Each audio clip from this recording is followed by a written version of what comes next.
और अब बात बदहाल स्वास्थ्य व्यवस्था की। स्वास्थ्य सेवाओं को बेहतर करने के लिए अधिकारी एड़ी चोटी का जोर लगाने का दावा करते हैं, लेकिन सिस्टम के भीतर बैठे दीमक इन सारी व्यवस्थाओं को खोखला करके सरकार के कामों की किरकिरी कराने का कोई मौका नहीं छोड़ रहे हैं। आलम यह है कि सूबे में कई ऐसे अस्पताल हैं जहां बत्ती जाने के बाद अंधेरा दूर करने का कोई सहारा नहीं है। जहां सहारा है तो वहां इस सहारे को सहारा देने वाला कोई नहीं।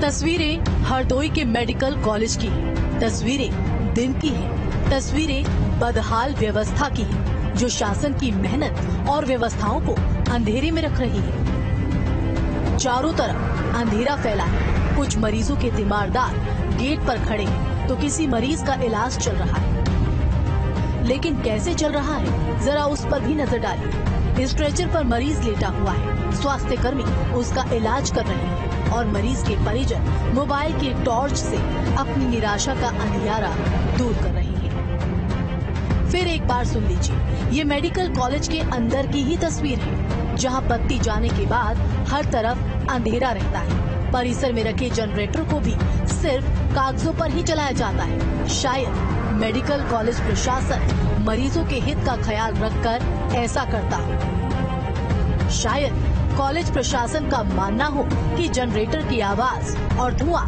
मरीजों के स्वास्थ्य के लिए हानिकारक हो सकते हैं, तभी इन चीजों का इस्तेमाल नहीं किया जा रहा है। ये हाल कुछ मिनट का नहीं था, कई घंटों तक हालात ऐसे ही थे।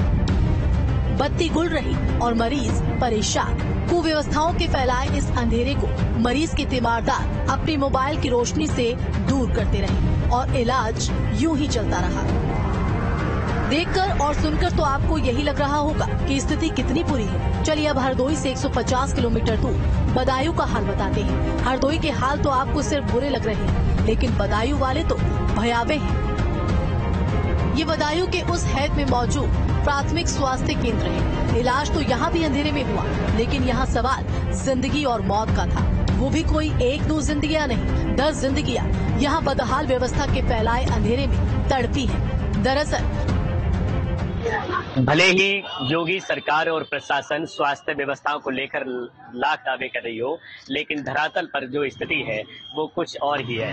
हालांकि हम बात करें जनपद बदायूं की, तो यहाँ स्वास्थ्य व्यवस्थाओं को सुचारू रूप से चालू करने के लिए स्वास्थ्य कर्मियों के पास रोशनी की भी उचित व्यवस्था नहीं है। हालांकि कई वीडियो ऐसे भी सामने आए जहां जिला अस्पताल में टॉर्च की रोशनी से इलाज करते हुए डॉक्टर नजर आए हैं। लेकिन ताजा मामला जनपद बदायूं के उशैद का है। उशैद में पीएससी पर एक जो नर्स है, उसने मोमबत्ती की रोशनी में 5 प्रसूताओं की डिलीवरी की, और इतना ही नहीं, पूरी रात वह मोमबत्ती के सहारे इलाज करती रही, यानी कि डिलीवरी करती रही। हालांकि इसमें स्टाफ नर्स इंद्रापाल का कहना है कि इमरजेंसी का केस था और ऐसे में अगर वो प्रसव नहीं कराती तो उनकी जान को भी खतरा था। हालांकि इस तरह के तमाम मामले सामने आए हैं, लेकिन पीएससी उशैद की बात की जाए तो यहाँ पर जो उन्होंने 5 डिलीवरी कराई, इनमें 4 लड़कियां और 1 लड़के को प्रसूताओं ने जन्म दिया है। वहीं स्टाफ नर्स इंद्रापाल का ये भी कहना है कि 2 दिन से यहाँ बिजली गुल थी। लगातार बिजली कर्मियों को फोन किया गया, यहाँ तक कि यहाँ के स्थानीय लोगों ने भी फोन किया, लेकिन कोई भी बिजली कर्मचारी व्यवस्थाओं को ठीक करने नहीं आया। ऐसे में इन्वर्टर भी डाउन था, लेकिन पीएससी पर जनरेटर की सुविधा नहीं है। हालांकि जो चिकित्सा प्रभारी चिकित्सा अधीक्षक हैं, उन्होंने भी इस बात को स्वीकार किया है कि वहां पर जनरेटर नहीं है। हालांकि व्यवस्थाएं जो बदहाल है, उनको सुचारू रूप से करने के लिए उन्होंने संबंधित को निर्देशित भी किया है और अपने आला अधिकारियों से अपील भी की है। गनीमत रही कि सब कुछ अच्छे से हो गया। इस विकट समस्या में भी कोई समस्या नहीं हुई। परिजनों ने स्टाफ नर्स इंदिरा की सराहना की। इंदिरा ने बताया कि प्रसव केंद्र पर इन्वर्टर है, लेकिन 2 दिन से बिजली नहीं आने की वजह से बैटरी डाउन थी। रात में एक एक करके प्रसव के केस आते रहे। अगर प्रसव नहीं करती तो गर्भवती की जान को खतरा हो सकता था, इसलिए मोमबत्ती की रोशनी में ही प्रसव किए गए। वहीं ग्रामीणों ने बताया कि यहाँ जनरेटर भी उपलब्ध है, लेकिन रात में इसे चलाने वाला कोई नहीं था। शाम के बाद यहाँ कोई डॉक्टर नहीं रहता, महज स्टाफ नर्स के हवाले प्रसव केंद्र को छोड़ दिया जाता है। ग्रामीणों की बातें व्यवस्थाओं का सारा हाल बयां कर रहे हैं। जिम्मेदारों की लापरवाही ने कितनी सीमाएं लांघी हैं, उसे तो नापा भी नहीं जा सकता। हालांकि ये मोबाइल और मोमबत्ती की रोशनी में इलाज होना कोई नई बात नहीं है। ऐसे कई मामले पहले भी सामने आ चुके हैं, लेकिन फिर भी शायद किसी जिम्मेदार की व्यवस्थाओं पर लगे इस दीमक की नजर नहीं पड़ती है। इंतजार रहता है तो सिर्फ अनहोनी का कि कब कोई अनहोनी हो और फिर कार्रवाई की बात की जाए। सिर्फ बात। Team news state. हरदोई और बदायूं में तो बिजली के अभाव में भी इलाज चल रहा है, लेकिन जिस अस्पताल में बिजली है वहां इलाज की क्या व्यवस्था है, अब इस बात को देखिए। मामला उन्नाव का। यहां अस्पताल की स्थिति इतनी बदहाल है कि एक बेड पर 2 से 3 मरीज लेटे हुए हैं और जो अस्पताल के अंदर नहीं पहुंच पा रहे हैं वो अस्पताल के बाहर ही इलाज का इंतजार कर रहे हैं।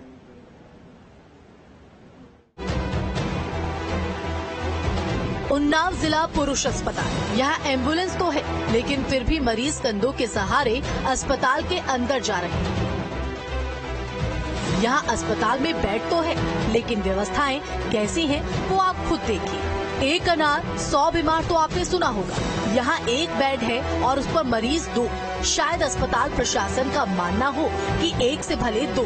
ये हाल सिर्फ इसी बेड या इसी वार्ड का नहीं है, आसपास के बेड और वार्डों में भी यही हाल है।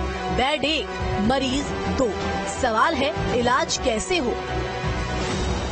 हम मौजूद हैं उन्नाव जिला अस्पताल के इमरजेंसी वार्ड में, जहां तस्वीरों के माध्यम से दिखाना चाहते हैं कि शासन में बैठे अफसरों के दावे क्या होते हैं, जमीनी हकीकत क्या है। आप तो इमरजेंसी वार्ड में देख सकते हैं कि जो इस समय क्योंकि वायरल का भी प्रकोप है, बच्चे भी डायरिया से पीड़ित है और यहाँ उन्नाव में जो गला घोटू बीमारी है डिप्थीरिया, उसका भी कहर। तो आप तस्वीरों में देख सकते हैं कि एक बेड पे 2 मरीज हैं, और जो बेंच है उस तक में वहाँ पे मरीज लेटाए गए हैं और उनकी जो ड्रिप लगाई गई है, ड्रिप जो मरीज है उनका दावा है कि फिलहाल ड्रिप तक ही उनका उपचार सीमित होता है। अगर कोई उनको दिक्कत जरा से भी बढ़ती है तो यहाँ से सीधे उनको रेफर कर दिया जाता है। यानी कि उन्नाव जिला अस्पताल जो है यहाँ पे स्वास्थ्य सुविधाएं फिलहाल दम तोड़ रही हैं और ये जो केंद्र है वो रेफरल केंद्र के तौर पे जाना जाता है। तस्वीरों में देख सकते हैं कि जो एक बेड पे 2 से 3 मरीज हैं और उसके साथ साथ उनके जो पेशेंट के तीमारदार हैं वो भी मौजूद हैं। यहाँ पे न तो जो सीएमओ है और सीएमएस है वो जो अपने एसी रूम में बैठ के सारी व्यवस्थाएं चाक चौबंद होने का दावा करते हैं और एक ही सवाल होता है उनके पास कि उनके पास मैन पावर कम है और उनके पास संसाधन कम है। तस्वीरें यहाँ की और भी जो अव्यवस्थाएं हैं उनकी हकीकत की पोल खोल के, जो एक कूलर यहाँ पे लगा हुआ जो मरीजों को बेहतर उपचार के साथ साथ उनको इस गर्मी में, उमस भरी गर्मी से राहत देने के लिए कूलर लगाया गया है, जो इसका फैन ही नहीं है और जो भी कूलर वार्ड में लगे हैं वो शोपीस बनकर रह गए। ये तस्वीर यहाँ के अधिकारियों की जिम्मेदारी बताने के लिए काफी है कि जो मरीज के लिए कितना यहाँ के अधिकारी, यहाँ के जिम्मेदार अफसर सजग हैं। फिलहाल जो सीएमएस है उनका दावा है कि जो अस्पताल है वहाँ पे 110 बेड की उनके पास इंतजाम है, लेकिन 160 जो बेड हैं उन पर वो काम कर रहे हैं। अब व्यवस्थाएं बहुत हैं, लेकिन सीएमएस की नजर में उनको फिलहाल सब कुछ यहाँ पे चाक चौबंद है। जो यहाँ के मरीज हैं वो अव्यवस्थाओं से गुजर रहे हैं और लगातार उनको परेशानी का सामना करना पड़ रहा है। चलिए थोड़ा और देखिए। जो अंदर पहुंच गए वो तो किसी तरह कहीं शिफ्ट कर दिए गए, लेकिन जो बाहर इंतजार कर रहे हैं उनको तो कोई देखने वाला तक नहीं। देखिए इस महिला को, कैसे ये महिला एक वैन में पड़ी हुई है। इसके परिजन पंखे से इसकी हवा कर रहे हैं, उम्मीद लगाए हैं कि अब कोई आएगा, अब कोई आएगा, लेकिन वो कोई है जो अब तक आया ही नहीं। अब एक नजर अस्पताल की साफ सफाई पर भी डाल लीजिए।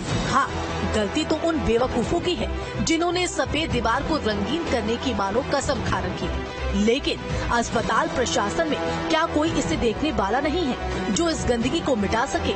सवाल कई हैं, लेकिन जवाब देने वाला कोई नहीं। कुछ जवाबों की तलाश में हम अस्पताल के सीएमएस के पास भी पहुंचे। बदहाल हाल के बारे में उनसे सवाल किए, उस मजबूरी को पूछा जिसके चलते एक बेड पर 2 मरीजों को रखा गया है। तो सुनिए उन्होंने क्या कहा।